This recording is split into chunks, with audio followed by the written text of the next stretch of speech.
Pero la justicia electoral dio a conocer durante esta jornada los resultados definitivos, el escrutinio definitivo de las elecciones PASO, las primarias abiertas, simultáneas y obligatorias. Se han achicado algunas diferencias entre las fuerzas que presentaron candidatos y ha quedado de esta manera. La Libertad avanza con el 29,86% de los votos a nivel nacional, Juntos por el Cambio con el 28% y Unión por la Patria con el 27,28%. Ha bajado del 30% la Libertad avanza con el candidato a presidente Javier Milei, seguido por Juntos por el Cambio, quien llevará como candidata a presidente a Patricia Bullrich, Unión por la Patria con Sergio Massa con 27,28%. Menos de un punto entre el tercero y el segundo, Unión por la Patria y Juntos por el Cambio, y un poquito más, un punto 86, ¿no?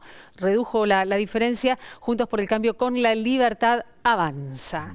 Y hablamos de las elecciones y hablamos de las campañas y hablamos de los candidatos y de quienes fueron ya confirmados como eventuales ministros para sumarse a esos gabinetes de esos candidatos. Por eso hablamos de Carlos Melconian. Rulo de la Torre. La propuesta económica de Carlos Melconian que toma como propia ahora Patricia Bullrich. Recordemos que Melconian está trabajando dentro de lo que es la Fundación Mediterránea. De hecho, la presentación se hizo hoy en el marco de la Fundación Mediterránea en Córdoba, en lo que se llama el IERAL, Instituto de Estudios de la Realidad Argentina y Latinoamericana, que trabaja con Melconian en el programa, que ellos ya anticipadamente decían, tenemos un programa, se lo vamos a presentar a los candidatos, el que lo quiere lo toma. Cerrado. Fue una oferta cerrado, así. Claro. Bullrich dijo, es mío, se llevó el programa. ¿Qué dice el programa? Vamos a algunos puntos fundamentales. Uno es el bimonetarismo, es decir, darle a diferencia de Milei de pasar todo al dólar, dice, le damos curso legal al dólar y que existan las dos monedas. Con libre flotación y con libre acceso al cepo cambiario. Sí, con lo cual prepárate con las consecuencias que puede tener eso, ¿no? En el impacto directo en los precios, por ejemplo. Claro. Después, el tema del ajuste fiscal. Yo me detuve un poco en este punto, porque en este punto sí coincide con Milei en el tema de que porque aparte lo plantea, hay medidas que se van tomando dentro de una secuencia, dice la economía plantea una secuencia y la política decide. Pero hay medidas que son urgentes, son medidas para el primer día. Ese gasto, el déficit fiscal, cero. Vamos a cero el primer día. ¿Y qué implica en una medida directa un déficit fiscal cero en el presupuesto? ¿Menos gasto social? ¿Qué tipo de gasto? Sí, menos gasto social, menos partidas para ministerios que desaparecen, menos partidas para las provincias, desaparición de contratos para trabajadores estatales que no están con un régimen de planta. Es decir, un recorte total y habría que ver si con eso le alcanza o todavía tiene que ir al régimen previsional, porque también hay en vistas, aunque no lo plantea para lo inmediato, un régimen laboral, un régimen previsional y un régimen de contratación del Estado que también cambiaría. Pero yo quiero detenerme en un punto, porque esta es la fórmula para la estabilidad, dicen. Sí. El déficit cero. Primero que es más duro que el del Fondo Monetario. En eso sí coincide con Javier Milei, ¿no? Sí, por eso, en eso coincide. Y en lo que coinciden el Fondo Monetario, Milei y Melconian es un punto que algunos lo dan por, bueno, esto es una cosa, una verdad absoluta, que bajas el gasto público y baja la inflación. Yo te cuento, el tema del déficit fiscal, si vos ves lo que pasa, por ejemplo, con los 20 países, o con el grupo de los 20, con todos esos países, en los 20 países y en los últimos 10 años, son 200 datos eso, ¿no? Una tabla así, 20 países, 10 años. Prácticamente no hay ninguno que tenga un signo que no sea el negativo. Todo en el déficit fiscal. Siempre hay déficit fiscal. En todos los países hay déficit fiscal.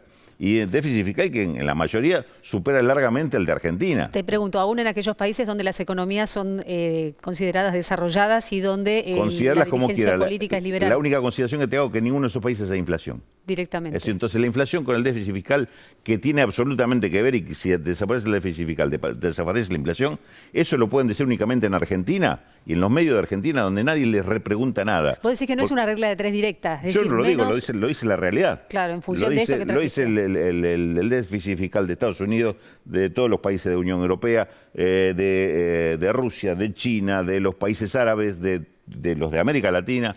Salvo Venezuela, pero Venezuela es un caso absolutamente excepcional en cuanto a las condiciones de la economía, y Argentina es el otro caso excepcional. Hay tres economías en las que Argentina, o por lo menos la dirigencia considerada liberal de la Argentina, se refleja. Déjame insistir en este punto, porque lo que significa es un gran sacrificio del gasto público en función de un resultado que no se comprueba que sale.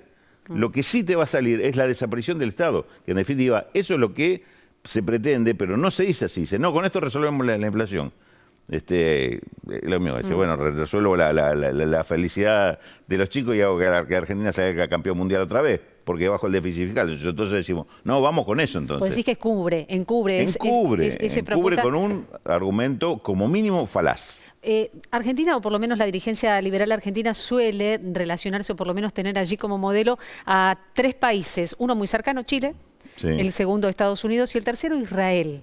Sí. ¿Está comprobado entonces que en estos 3 países el déficit fiscal bajando no es sinónimo de inflación bajando? No, en principio Estados Unidos y Israel tienen una fortísima participación del Estado. Una alta participación del Estado, sobre todo en lo que tiene que ver industrias y industrias de puntas y ciencia. Toda la ciencia que se desarrolló en Estados Unidos, por ejemplo, en Israel también, en Israel más que tiene que ver con lo bélico, pero en Estados Unidos tuvo que ver con la participación del Estado. Internet es una creación pública, no es una creación privada. Después que lo explote en privado es otra cosa, pero son espacios donde el sector público es muy importante. Y en el caso de Chile, el gran ejemplo es el caso del cobre. Claro. Ni Pinochet le retiró el carácter estatal al cobre. Sigue siendo el principal rubro de exportación de Chile, un rubro primario, pero en mano estatalesco. Es equivalente acá, si dijeras, la soja pasa a ser estatal. La producción y exportación de soja pasa a ser estatal. Acá es inimaginable.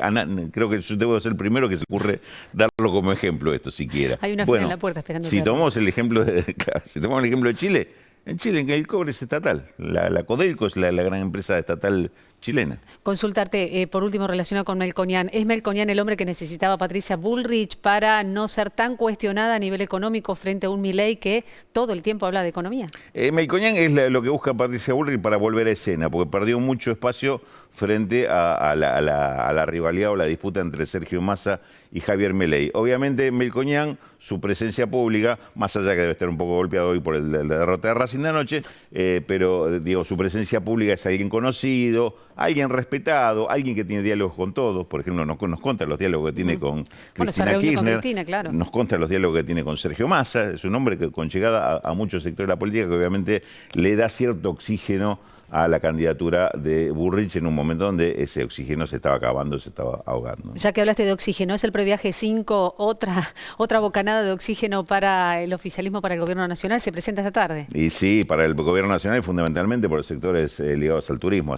Los 4 anteriores han sido un éxito total y hoy se presenta el previaje 5, que va a ser, para lo que se sabe, porque hay detalles que todavía no se conocen, va a ser para lo que se van a poder aplicar los viajes del mes de o el turismo que se haga durante el mes de octubre, probablemente hasta el 31 de octubre, que incluye el fin de semana largo del 13 al 16 de octubre. No se sabe a partir de cuándo, tampoco se sabe cuándo se va a poder acreditar ese dinero para el gasto, en qué tiempo habrá que hacer el gasto, pero indudablemente es un impacto muy fuerte en temporada baja para toda la actividad turística, tanto en lo que tiene que ver con empleo como el uso de hoteles, viajes y demás. Así que están, por lo menos en el sector privado, está muy expectante de esto y obviamente para el gobierno es un espaldarazo importante. Y una medida para la clase media, ¿no? Que el previaje suele ser una medida para la clase media. Mirá, del último vacaciones de invierno se calcula que 5 millones de turistas argentinos viajaron